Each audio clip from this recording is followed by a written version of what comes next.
BNS section 8 జరిమానా మొత్తం మరియు చెల్లింపు బాధ్యత. అందరికీ నమస్కారం. తెలుగు డిజి9కు స్వాగతం. ఈరోజు మనం భారతీయ న్యాయ సంహిత 2023లోని సెక్షన్ 8 గురించి తెలుసుకుందాం. ఇది జరిమానా అంటే ఫైన్ పై నియమాల గురించి స్పష్టంగా చెబుతుంది. మనలో చాలామందికి ఒక ప్రశ్న ఉంటుంది. నేరం చేసినప్పుడు కోర్టు ఎంత జరిమానా వేస్తుంది? దానికి ఎలాంటి పరిమితులు ఉన్నాయి? ఈ ప్రశ్నకు సమాధానం బిఎన్ఎస్ సెక్షన్ 8 తెలియజేస్తుంది. బిఎన్ఎస్ సెక్షన్ 8 ప్రకారం జరిమానా పరిమితి. చట్టం క్లాజ్ 1 ప్రకారం జరిమానా మొత్తానికి గరిష్ట పరిమితి ఎప్పుడూ నిర్ణయించకపోవచ్చు.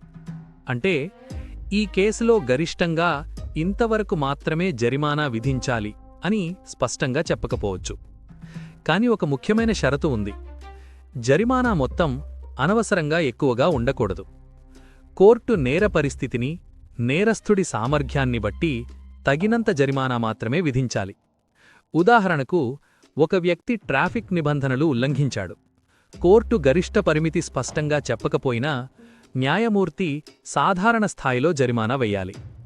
ఒక పెద్ద ఆర్థిక నేరం జరిగితే కోర్టు ఎక్కువ మొత్తాన్ని జరిమానాగా విధించవచ్చు. కానీ ఆ మొత్తం కూడా అనవసరంగా అధికం కాకూడదు. కోర్టుకు జరిమానా మొత్తాన్ని నిర్ణయించే స్వేచ్ఛ ఉంది. కానీ ఆ స్వేచ్ఛ అతి దుర్వినియోగం కాకూడదు. జరిమానా మొత్తంలో న్యాయం ప్లస్ సమానత్వం ఉండాలి. ఇలా బిఎన్ఎస్ సెక్షన్ 8 మనకు చెబుతున్నదేమిటంటే, కోర్టు జరిమానా విధించే హక్కు కలిగి ఉన్నా అది అతి ఎక్కువగా ఉండకూడదు. జరిమానా మొత్తం ఎప్పుడూ నేరానికి సరిపడేంత ఉండాలి. అందువల్ల చట్టం మనకొక భరోసా ఇస్తుంది. జరిమానా ఎప్పుడూ న్యాయంగా, సమతుల్యంగా విధించబడుతుంది. బిఎన్ఎస్ సెక్షన్ 8 క్లాజ్ 2 జరిమానా మరియు జైలు శిక్ష. సెక్షన్ 8 క్లాజ్ 2 గురించి తెలుసుకుందాం. ఇది చాలా ముఖ్యమైన విషయం. ఎందుకంటే నేరం చేసిన వ్యక్తికి కోర్టు జరిమానా విధిస్తే లేదా జరిమానా ప్లస్ జైలు శిక్ష రెండూ విధిస్తే అవి ఎలా అమలవుతాయి అనే ప్రశ్నకు ఇది సమాధానమిస్తుంది. వివరంగా చెప్పాలంటే, ఏ కోర్టు నిర్ణయం. నేరం జరిగిన ప్రతి కేసులో కోర్టు నిర్ణయం ప్రకారం నేరస్తునికి కేవలం జరిమానా మాత్రమే పడవచ్చు, లేదా జైలు శిక్ష ప్లస్ జరిమానా రెండూ పడవచ్చు. ఇవన్నీ కోర్టు తీసుకునే నిర్ణయం మీద ఆధారపడి ఉంటుంది. బి జరిమానా చెల్లించకపోతే. కోర్టు ఒకేసారి జైలు శిక్ష ప్లస్ జరిమానా విధించినా లేదా కేవలం జరిమానా మాత్రమే విధించినా అవన్నీ చెల్లుబాటవుతాయి. కానీ ఒక ముఖ్యమైన షరతు ఉంది. జరిమానా చెల్లించకపోతే నేరస్థుడు అదనంగా జైలులో కొంతకాలం శిక్ష అనుభవించాల్సి ఉంటుంది. ఉదాహరణకు, ఒక వ్యక్తికి కోర్టు 1 సంవత్సరం జైలు శిక్ష ప్లస్ 10,000 రూపాయలు జరిమానా విధించింది. అతను జరిమానా చెల్లిస్తే 1 సంవత్సరం జైలు శిక్ష అనుభవించి బయటకు వస్తాడు. కానీ జరిమానా చెల్లించకపోతే 1 సంవత్సరం జైలుకు అదనంగా కోర్టు నిర్ణయించిన కొన్ని రోజులు లేదా నెలలు జైలు శిక్ష ఇంకా అనుభవించవలసి ఉంటుంది.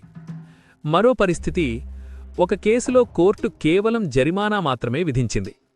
నేరస్థుడు ఆ జరిమానా చెల్లించకపోతే కోర్టు అతనికి జైలు శిక్షగా మార్చే అధికారం కూడా కలిగి ఉంటుంది.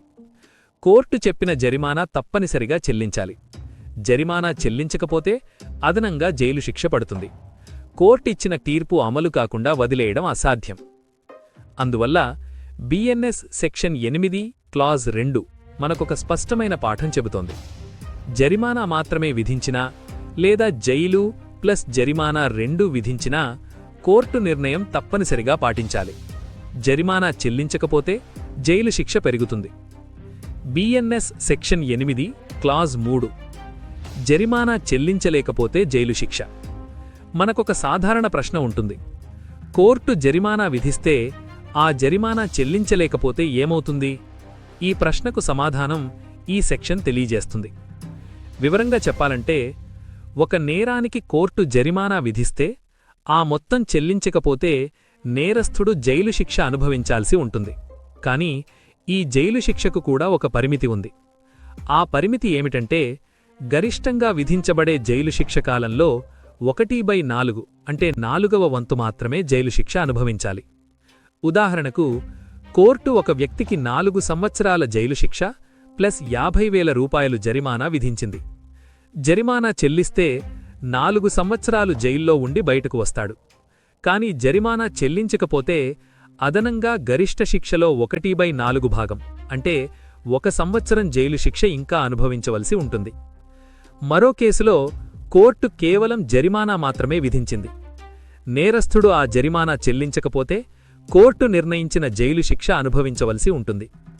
సాధారణంగా చెప్పాలంటే జరిమానా తప్పనిసరిగా చెల్లించాలి.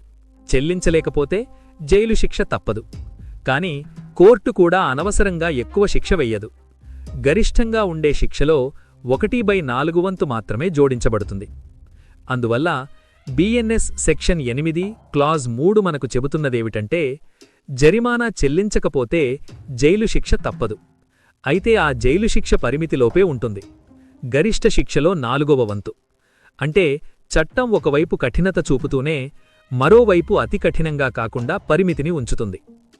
బిఎన్ఎస్ సెక్షన్ 8 క్లాజ్ 4 జరిమానా లేదా సమాజ సేవ చెయ్యకపోతే.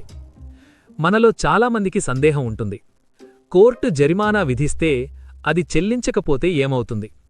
లేదా కోర్టు సమాజ సేవ విధిస్తే ఆ సేవ చెయ్యకపోతే ఏం జరుగుతుంది? ఈ ప్రశ్నలకు సమాధానం ఏమిటంటే కోర్టు ఒక నేరస్థునికి జరిమానా విధిస్తే అది తప్పనిసరిగా చెల్లించాలి.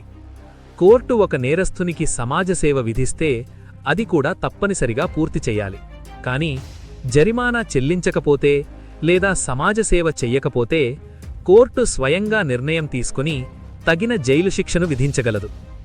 బిఎన్ఎస్ సెక్షన్ 8 క్లాజ్ 5 జరిమానా చెల్లించకపోయినా లేదా కోర్టు చెప్పిన సమాజసేవ పూర్తి చెయ్యకపోయినా నేరస్థునికి జైలు శిక్ష తప్పదు. వివరణకు చెప్పాలంటే ఏ జరిమానా రూపాయలు 5,000 వరకు ఉంటే 2 నెలలకు మించకుండా జైలు శిక్ష విధించవచ్చు. బి జరిమానా రూపాయలు 10,000 వరకు ఉంటే 4 నెలలకు మించకుండా జైలు శిక్ష విధించవచ్చు. అర్థమయ్యేన చెప్పాలంటే జరిమానా తప్పనిసరిగా చెల్లించాలి. చెల్లించకపోతే లేదా సమాజ సేవ చెయ్యకపోతే జైలు శిక్ష తప్పదు. అయితే ఆ జైలు శిక్ష కూడా ఒక పరిమితిలోపే ఉంటుంది. బిఎన్ఎస్ సెక్షన్ 8 క్లాజ్ 6 జరిమానా చెల్లింపు మరియు జైలు శిక్ష తగ్గింపు.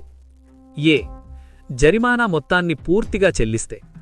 కోర్టు విధించిన జరిమానా మొత్తాన్ని పూర్తిగా చెల్లిస్తే జరిమానా చెల్లించలేకపోయినందుకు పడిన జైలు శిక్ష తక్షణమే రద్దవుతుంది. బి కొంత మొత్తం చెల్లించినా నేరస్థుడు జరిమానా మొత్తంలో కొంత భాగం చెల్లించినా ఆ మేరకు జైలు శిక్ష తగ్గించబడుతుంది. ఉదాహరణకు ఏ అనే వ్యక్తికి రూ100 జరిమానా విధించారు. అతను జరిమానా చెల్లించకపోతే 4 నెలలు జైలు శిక్ష అనుభవించాలి. 2 ఏ 75 రూపాయలు చెల్లించాడు. అంటే జరిమానాలో ఎక్కువ భాగం చెల్లించాడు. కోర్టు వెంటనే అతన్ని విడుదల చేస్తుంది లేదా మొదటి నెల శిక్ష అనుభవించిన తర్వాత విడుదలవుతాడు. 3 ఏ కేవలం 50 రూపాయలు మాత్రమే చెల్లించాడు. అతను 2 నెలలు జైలు శిక్ష అనుభవించాక లేదా మిగతా జరిమానా చెల్లించాక విడుదలవుతాడు. మొత్తానికి జరిమానా మొత్తం చెల్లించినా లేదా మిగిలిన శిక్ష పూర్తయినా ఏ అనే వ్యక్తిని తక్షణమే విడుదల చేయాలి. బిఎన్ఎస్ సెక్షన్ 8 క్లాజ్ 7 జరిమానా చెల్లించకపోతే ఏమవుతుంది? మనకొక సాధారణ సందేహం ఉంటుంది. నేరం చేసిన వ్యక్తి జరిమానా మొత్తాన్ని చాలా కాలం చెల్లించకపోతే ఏమవుతుంది? అతను చనిపోతే ఆ బాధ్యత ముగిస్తుందా లేక కుటుంబానికి ఆ భారం వస్తుందా? ఈ ప్రశ్నలకు సమాధానం ఈ సెక్షన్ తెలియజేస్తుంది. వివరంగా చెప్పాలంటే ఒక నేరస్థుడు జరిమానా మొత్తాన్ని లేదా దాని కొంత భాగాన్ని 6 సంవత్సరాల లోపు చెల్లించకపోతే కోర్టు అతనికి 6 సంవత్సరాలకు మించే శిక్ష విధించవచ్చు. కాని అతను 6 సంవత్సరాల కాలానికి ముందే మరణిస్తే అతనిపై ఉన్న చట్టపరమైన బాధ్యతలు రద్దవుతాయి. కాని అతను చనిపోయిన తర్వాత కూడా అతని అప్పులు లేదా ఆర్థిక బాధ్యతలు కుటుంబ సభ్యులపై కొనసాగవచ్చు. మరిన్ని వివరాలను సులభంగా అర్థం చేసుకోవడానికి తెలుగు డిజి9 ఛానల్ను సబ్స్క్రైబ్ చేయండి.